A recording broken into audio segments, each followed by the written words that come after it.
everybody, welcome to Intentional Budgeting Vault. I would love for you to come along this journey with me as we talk about quick, simple ways to tackle budgeting your bills inspired by real experiences. And I hope that you like the vibe, so please like and subscribe. One of the things I wanted to talk about today is national debt relief. And I wanted to bring my own personal experience here so that I can show that if you do enroll in this program, that it could work if it's suitable for you. So about a year ago, I enrolled in the National Debt Relief Program. This is a program that allows you to move your credit card debt or anything that you owe into the program, and they will go as far as trying to settle them at 50%. When I first enrolled in the program, I enrolled at $7,709, and I'm gonna insert it at the top so you guys can see the numbers for people who are visual like me. And so when I enrolled in the program, I got a settlement really quickly, maybe in the first couple of weeks I got a settlement, and it was for $2,234. Currently, as of today, we are in April of 2026. I have 4 more payments left and I will be done paying off Capital One at the settlement that they gave me.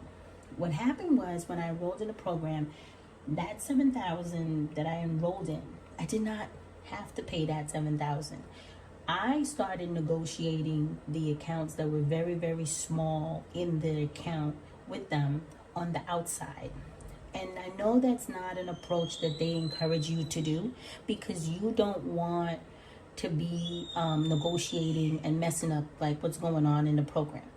But what I did was, I was coming across bonuses, or if I got extra money for Christmas, or I got money for my birthday, or whatever it was, I decided to start chipping away at that on the outside.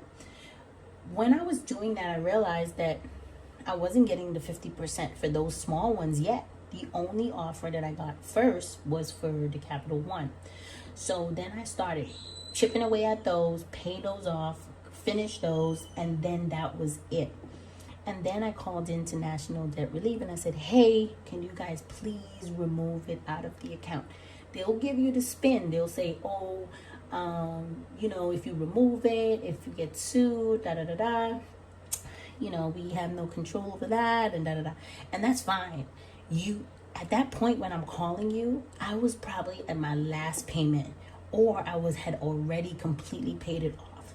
So this is just my personal experience. It's a safety net. If you put it in there, then, and you can't afford to do what I did, then that's totally okay. You leave it in there and allow them to make those settlements. So for me, it was just that I put it in there to stop worrying so much about the accounts. And then I started to see how I was able to financially just focus on what I could afford in the moment. So now this settlement was $2,234, and part of this process is about staying consistent. One of the things National Debt Relief I loved about them was, if I couldn't pay something, say the tire went flat or something happened, I called 3 days before and I make sure that I communicate and say, hey, I'm gonna be missing this payment.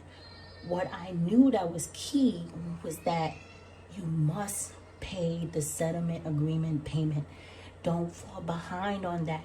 Do not, whatever you do, you can move the beginning payment because you're doing bi-weekly, but don't move the payment that needs to be paid every single month. No matter what I did, I always did that if I needed a break or I needed something happen, and they were always understanding. They will send you a new draft schedule. Don't get scared about the new draft schedule. The new draft schedule is not even accurate because it's just the system regenerating and telling you what you need to pay.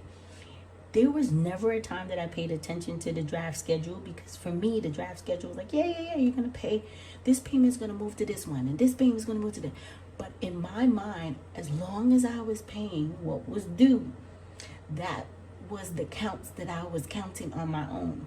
So now that I'm down to 4 payments left, I decided that I wanted to share this experience with you guys. If you have about $7,000 in debt and you know you're struggling, you're behind, and you can't pay these credit cards, and you want a fresh start and you just want to let it go, this is the step for you. Now, other people have had bad experiences, and I read a ton of reviews. I always said, as long as I made the payment every month, I'm closer to my goal, which is finishing. So with that being said, I am going to insert it so that you guys can actually see the breakdown of how the fees were paid. And let me just tell you, in the beginning, do not think you're going to get settlements right away. Do not think your accounts are going to all get settled for 50% right away. That's what the anxiety I was getting around was, like the impatientness of, okay, you settle. But you want that actually, because you're going in there when you're at your worst. And you might not want all of those to settle right now, because then you will be paying multiple things at one time. And that will create more fees. Now, let me explain this, what I mean by that.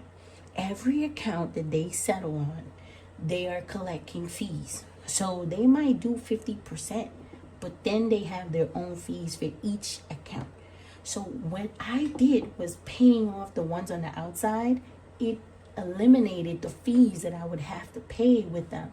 So the accounts that I could not do right now, which was only one of them, it was actually 2 of them. I'm still negotiating on the outside another one, but this one I left in there because it was the most manageable one. And this one had like $1,000 in fees. So you think you're getting 50%, yes, but you're also paying $1,000 towards them. Nothing is free, and I get that, and that might be a ouch for some people, like, why do that when you could just settle with them and just pay?